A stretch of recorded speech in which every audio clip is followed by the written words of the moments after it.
Bosko's Dizzy Date is, I believe, my second experience with the character of Bosko, and I have to say it's becoming an increasingly problematic character design, especially this early on. The actual narrative itself of Bosko's Dizzy Date is quite cute and was released in 1932, directed by the brilliant Hugh Harman. We have Rochelle Hudson voicing Honey, Bosko's girlfriend, and Johnny Murray voicing Bosko.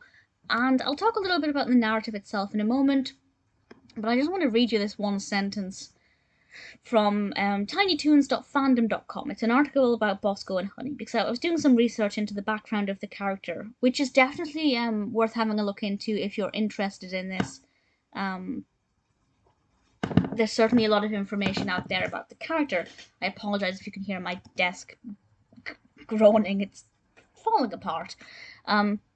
So this website says, as a description of Bosko, Bosko is a more or less human version of Mickey Mouse. At first, he displayed some characteristics of a stereotypical African-American, though he is probably best categorized as a nondescript living blob of ink. I love that description, but there are problems. He was apparently registered under a not favorable term, the description of the character. So I'm looking forward to getting out of these early shorts with Bosko and exploring the character more once he stops being quite so stereotypical, as I believe is going to be the case. But Bosko and Honey, certainly Bosko is very stereotypical and is probably quite offensive in a lot of his actions. I'm not going to say any more about that because it doesn't affect the narrative or the situations, but certainly the character design would not be released today in its current form. But with this, it starts off with Honey trying to teach the violin to this kitten. Very cute little animation of a kitten. We actually hear the violin music. There's some lovely music to this short. The kitten is not doing a great job. Honey seems to get frustrated, and then Bosko bicycles to her house, and together they go on a bicycle ride. And it's very sweet. Yep, they get themselves into certain pickles and have to get out of, not the best of situations. Honey laughing at Bosko and, them both riding off on their bikes and having a jolly time. It's a great roller coaster ride of emotions for them.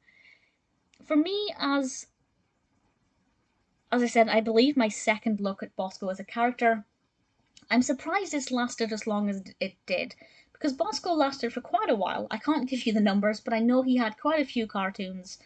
Based just on this one, I thought it was okay, but for him to become a recurring character, I don't necessarily see the appeal, but I do find it hard to look past the pretty negative stereotyping, because it is kind of obvious, even though the narrative itself doesn't really exacerbate any of that. So the narrative, quite sweet. I liked the kitten learning the violin. The character of Bosko at this stage, I feel, is quite complex. You could analyse his character quite a lot and find a lot of negative aspects, but at the same time, in his personality, I'm sure you can find a lot of positive aspects with what they've done with the character. He clearly feels a lot of positive emotions about Honey. He's cycling, that's great. He's not completely, what's the word I'm looking for? He's stereotyped, but he's not coming across as a bad character. He hasn't been negatively stereotyped. But I think they could have maybe taken a step back and actually looked at what they were doing. A product of its time, what can we do about that? It's an interesting enough short.